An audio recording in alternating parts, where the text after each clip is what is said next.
नाज़रीन, अब से कुछ देर पहले लक्की मरवत में एक खौफनाक किस्म का धमाका हो चुका है जिसमें कई अफराद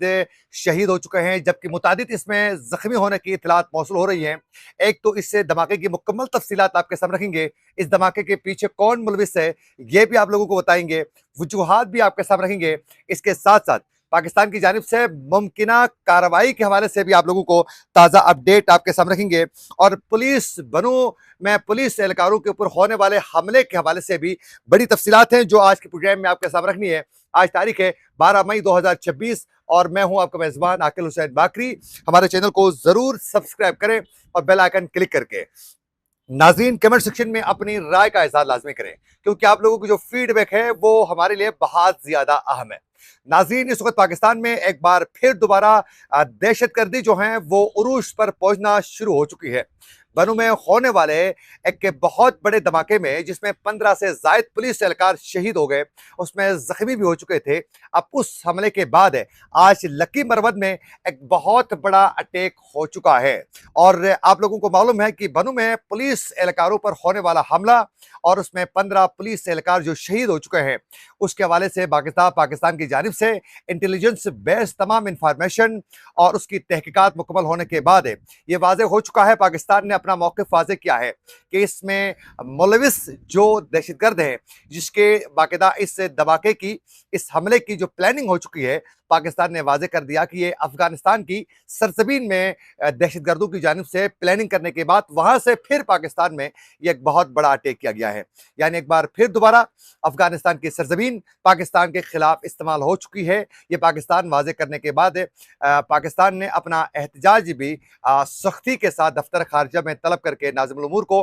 पाकिस्तान अपना मौक़िफ़ वाज़ेह कर चुका है। दफ्तर खारजा की जानिब से बाकायदा ऑफिशियली स्टेटमेंट में पाकिस्तान ये कह चुका है कि इसमें अफगानिस्तान की सरजमीन इस्तेमाल हो चुकी है और अफगान रजीम इस दहशतगर्दी को रोकने में अभी तक कामयाब नजर नहीं आ रही है। हालांकि औरंगची में होने वाले पाक अफगान मुज़ाकराती सेशन में चीन की मेजबानी में बाकायदा अफगान तालिबान ने यकीन दहानी करवाई थी कि पाकिस्तान को हम तहरीरी तौर पर लिख के देने के तैयार हैं कि हमारी सरजमीन पाकिस्तान के खिलाफ इस्तेमाल नहीं होगी, लेकिन उसके बावजूद अभी भी अफगानिस्तान की सरजमीन ही दहशतगर्द इस्तेमाल करके वहां प्लानिंग मुकम्मल करने के बाद पाकिस्तान के ऊपर अटैक्स का सिलसिला अभी भी बदस्तूर जारी है। सबसे पहले लक्की मरवत में जो अटैक हो चुका है अब से कुछ देर पहले, उसकी तफसीलात आपके सामने रखेंगे। नाज़रीन,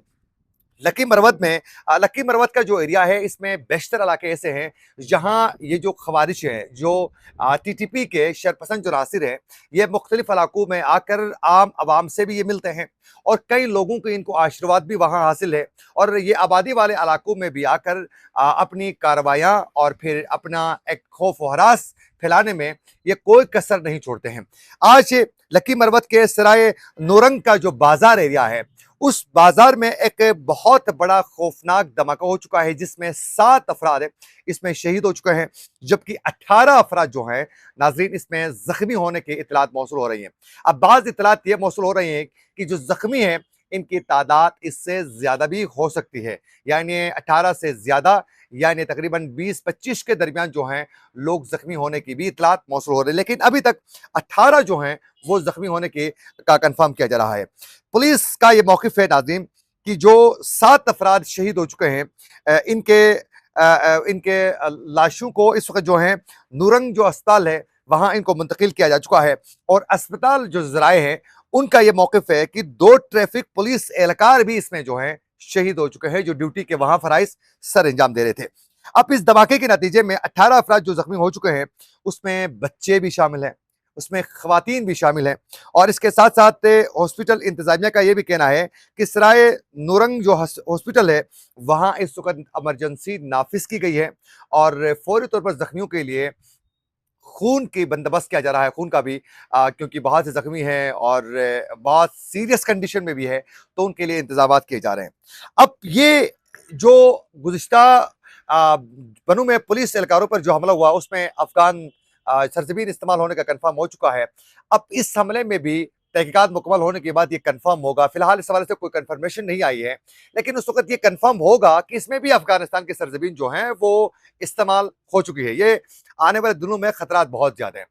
जो बनू में जो अटैक हो चुका था उस हवाले से पाकिस्तान अपना मौक़िफ़ वाज़ेह कर चुका है, और पाकिस्तान के वजीर दिफा ख्वाजा आसिफ ने गुज़िश्ता रोज़ पार्लियामेंट में मीडिया से गुफ्तगू करते हुए ये वाज़ेह कर दिया कि जिस तरीके से अफगानिस्तान की सरजमीन इस्तेमाल करते हुए पाकिस्तान के ऊपर एक बहुत बड़ा जो अटैक हो चुका है, तो वह इसे उन्होंने वाज़ेह कर दिया कि पाकिस्तान उस हमले का जवाब देने का हक अपने पास महफूज रखता है और किसी वक्त भी पाकिस्तान जो है वो फैसला कुन किस्म की कार्रवाई जो है पाकिस्तान कर सकता है। ये पाकिस्तान के भाई आप अंदाजा करें वजीर दिफा का ये मौकिफ है। इसका मतलब है कि एक बार फिर दोबारा अफगानिस्तान और पाकिस्तान के दरमियान जो कशीदा जो हालात थे उसमें कुछ उम्मीद ये नजर आ रही थी कि औरमची में होने वाले मुज़ाकराती सेशन के बाद ऐसा लग रहा था कि अफगान तालिबान जो हैं वो अब काफ़ी चीज़ों को अंडरस्टैंड कर चुके हैं। अब उनका अकल ठिकाने आ चुका है। अब ये उम्मीद की जा रही थी कि मुज़ाकरात कामयाब होंगे और ये जो बॉर्डर की बंदिश की वजह से दोनों अतराफ में बसने वाले जो अफगान शहरी और पाकिस्तानी हैं, जो कारोबार से मुंसलिक हैं, जो आम तिजारत से वाबस्ता जो लोग हैं, जो बेगुनाह लोग हैं, उनके लिए एक बार फिर दोबारा बॉर्डर के खुलने की वजह से बेरोजगारी का अफगानिस्तान में खात्मा होगा और फिर ट्रेड का निज़ाम दोबारा बहाल होगा। वहाँ से सस्ती सब्जियाँ और फ्रूट्स जो है पाकिस्तान आएंगे और फिर ड्राई फ्रूट वहाँ से लेकर आएंगे और फिर पाकिस्तान से उनको मदद हासिल होगी। यूं एक बार फिर दोबारा बरादराना ताल्लुकात बहाल होने की उम्मीद की जा रही थी। लेकिन अफगान तालिबान आज भी अपनी हठधर्मी और अपनी जहरियाना और फिर उनके साथ गुरीला वार का जो एक उनका दिमाग जो बना हुआ है जंगी, वो उससे बाज आने के लिए तैयारी नहीं है। जिसकी वजह से एक तो वो अफगानिस्तान को शदीद किस्म का नुकसान पहुंचा रहे हैं, जिसकी वजह से पूरी दुनिया में अफगानिस्तान मजीद बदनाम होता दिखाई दे रहा है। इंटरनेशनल जितनी भी रिपोर्ट सामने आ रही हैं, बिलखसूस यूएन की जितने भी रिपोर्ट सामने आ चुकी हैं, जिसमें बिलखसूस हमसाया ममालिक जिसमें ताजिकिस्तान है, पाकिस्तान है, ईरान है, रूस है, इन सब की जानिब से मुतअद्दिद बार कहा गया है कि अभी भी अफगानिस्तान की सरजमीन जो है इन हमसायों के लिए इस्तेमाल हो रही है। हमारे लिए बहुत ज़्यादा खतरा है। ये ताजिकिस्तान भी मुसलसल कह रहा है कि बॉर्डर के एरिया पर बहुत सी जो हैं ऐसी कार्रवाई होती है अफगानिस्तान की सरजमीन से, जो हमारे लिए कई दुश्वारियों का सामना करना पड़ता है। यही तहफ़्फ़ुज़ात ईरान के हैं, यही तहफ़्फ़ुज़ात मुतअद्दिद बार पाकिस्तान ज़िक्र कर चुका है। तो इन तमाम मामलात को लेकर इंटरनेशनल कई रिपोर्ट्स में ये वाज़ेह हो चुका है कि अफगानिस्तान में अभी भी कई बड़े जो टेररिस्ट ग्रुप्स हैं वो एक्टिव है, जिसमें अलकायदा है, जिसमें दाइश खुरासान है, जिसमें टीटीपी है और खुद अफगान तालिबान है। इन सबको शेल्टर फराहम करने वाले अफगान तालिबान है। आप अंदाजा करें कि नूर वली मसूद जो पाकिस्तान से यहाँ से भागा हुआ है, यहाँ से जो हाफिज गुल बहादुर है जो यहाँ से भागा हुआ है, उनको सिपेस अफगानिस्तान में काबुल में इंतहाई पोश एरिया में उनको रखा गया है और वो यहाँ पाकिस्तान में दहशतगर्दी कार्रवाइयां कर रहे हैं और यही कार्रवाइयों का सिलसिला गिलगित बल्तिस्तान के दियामर के एरिया तक जो है वो ये कमांडर्स कर रहे हैं, जो बाकायदा बैयत पर है नूर वली मसूद के। और नूर वली मसूद मुतअद्दिद बार कह चुका है कि हम हैबतुल्लाह अखुंज़ादा के बैयत में हैं। तो ये कनेक्शन मिल रही है और ये बाकायदा एक सोची समझी साजिश के तहत पाकिस्तान को अनरेस्ट रखने की कोशिश की जा रही है। तो इससे ऐसा लग रहा है कि आने वाले दिनों में पाकिस्तान किसी वक्त भी एक फैसला कुन कार्रवाई जो है इन्हीं दिनों में कर सकता है, जिससे हालात मजीद कशीद हो जाएंगे। ये थी कुछ अपडेट्स जो हम आप तक पहुंचाना चाह रहे थे। इसी के साथ अपने मेजबान आकिल हुसैन बाकरी को दीजिए इजाजत। अल्लाह ने के बाद।